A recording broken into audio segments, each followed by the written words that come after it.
you? Where are you coming from? Yun na lang. Let's be frank and honest here. How dare you, Chick Wada, to even say these things? Who gives you the right? And what is your right? Saan ka kumukuha ng lakas ng loob para magsalita ng mga bagay na to?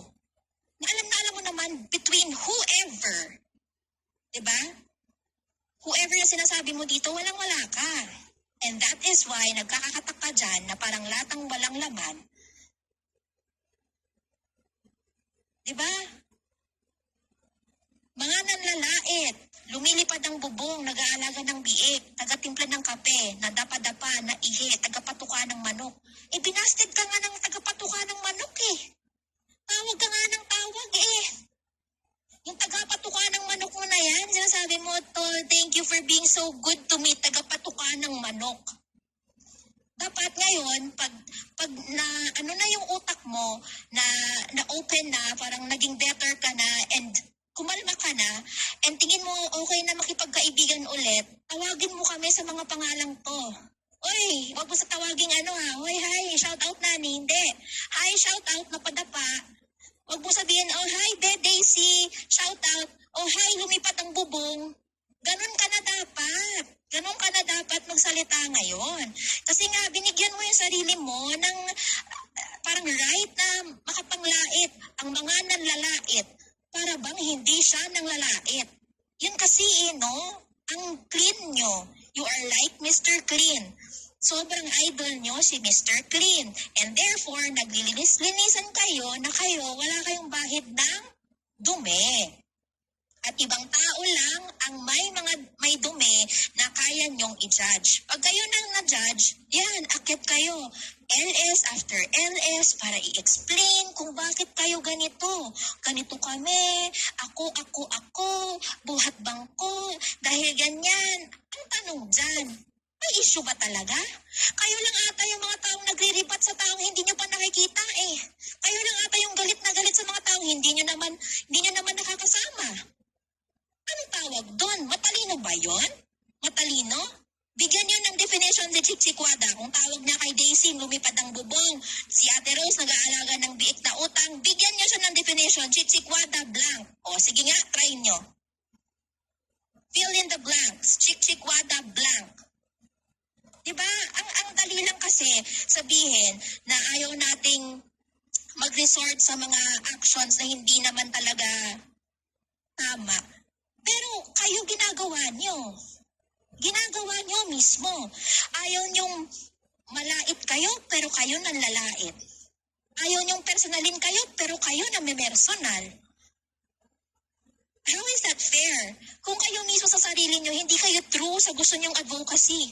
Advocacy nyo, mastap yan, ayaw namin ng away, pero kayo mismo nang-aaway. Paano alam? Paano natin alam na kayo mismo nag-aaway? Araw-araw na ginawa ng Diyos, nag-LS kayo dyan, pinag-uusapan yung mga taong gusto nyong pabagsakin. Diba? You conspire with your friends na pabagsakin ng ibang tao dahil lang sa schoolyard, playfulness. Dahil nagbubuskahan kayo dito, now you feel that you have to do something beyond that.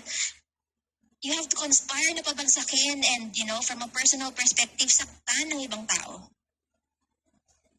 And that's a mark of someone who's weak. You guys are weak.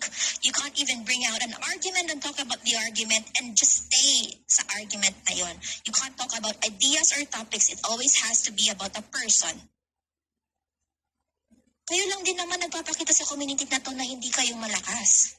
Kasi yung malalakas na tao can control themselves. A mark of a strong person is discipline, self-discipline. And ganyan ba ang ginagawa nyo? For someone advocating for love and peace, para nagbagsabi na, ay, nagyayabang ako, kaya nyo ba ang yabang ko? Kaya nyo ba ang yabang ko? Na sinabihan ka lang, kalma, bumaba ka agad? Kaya niyo ba ang yabang ng isang David Ilagan na isang taong nauutusan? Ganun ba kayabang ang gusto niyo? Ganun ba ang standard ng yabang na gusto niyo? Kung magmamayabang kayo dito, kailangan makita niyo naman na kung ano yung pinagyayabang niyo and what it is for. What is it for? Nagyayabang kayo para makita ng mga tao na strong and you want, do you want respect? Respect is not imposed. Hindi po ini-impose ang respeto. Ini-earn. You have to earn respect. You're not imposing respect by pretending or having this facade of barako ako. Magaling ako, matalino ako. Low IQ kayo, so I'm not gonna give you any time of day. Tinanong mo ba kami kung gusto ka namin kausapin, chik-chik? Para masabi mo sa amin na low IQ kami, hindi mo kami kakausapin? Do we wanna talk to you? Probably not.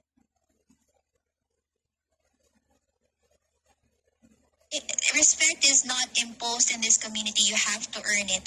And sometimes you have to earn it the hard way. And that's a fact of the matter.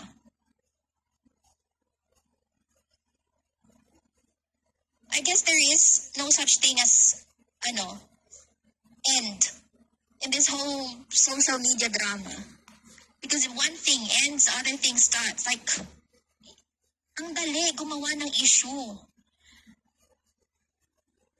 Pero hindi po ba yung issue na yan na pinag-uusapan natin ngayon is just a reflection ng mga problema ng mga tao to sa personal. May problema sila na hindi nila kayang ayusin sa personal na level kaya dinadala nila sa SOCMED. Diba? May mga problema na hindi nila ma-accept or hindi nila ma-explain, hindi nila kayang i-decipher what would be the best solution going forward. And therefore, I will use SOCMED as a platform na libangin ang sarili ko.